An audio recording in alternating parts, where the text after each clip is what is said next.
Dito kami sa Regina para sa batang ito. Bubunutin yung kanyang wisdom teeth na 4 na piraso. 4,000 daw yun, guys. $4,000. Good luck. Kung magkano ang sakop sa insurance, dental insurance. So update natin kayo, guys. Grabe, nagkaroon siya ng wisdom teeth. Nakabalagbag kasi yung kanya, hindi pa tayo pag ganun.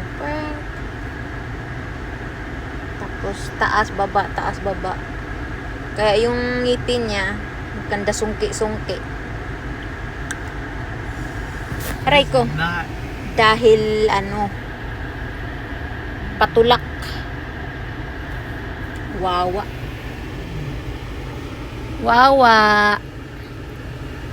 Wanna say hi to them?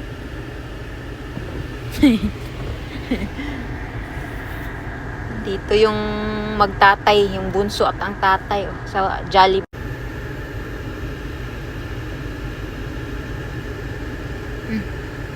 Naiwan ang bunso, nawala ang bunso.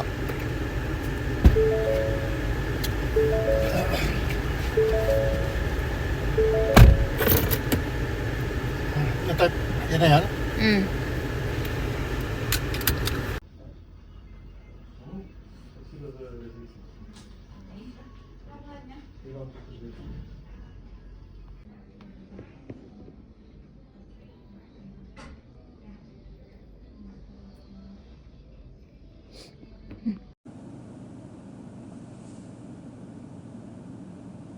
Ang bilis ng surgery niya. 4 yan na tinanggal. Yung wisdom tooth. 45 minutes tapos na agad. Pinalabas ka agad, guys.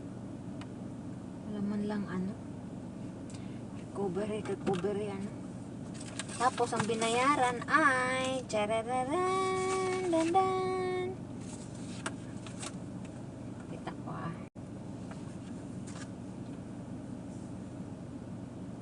$3,847.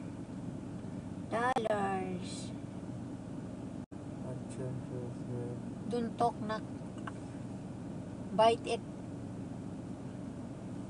Tapos hindi ko pa alam kung magkano ang covered nito sa insurance. Na-reject pa pagpasa nila kasi naman mali yung last name na pagka-type. Then inulit nung babae, ayaw natanggapin. So mag-manually tayo nang magpasa sa ating insurance, dental insurance. Nagyan pa ang trabaho, mahal lang. Ay nako. So magkano yan? 3,850. 48 yun, diba? Hindi, round up na natin. Magkano na ang palitan ngayon? $43. So multiply mo sa 3,800. 48. Magkano yan? Pabunot ng wisdom teeth.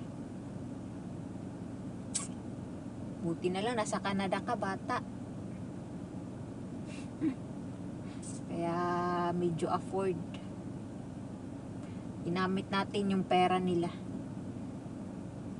That's your money, both of you, Grayson and you.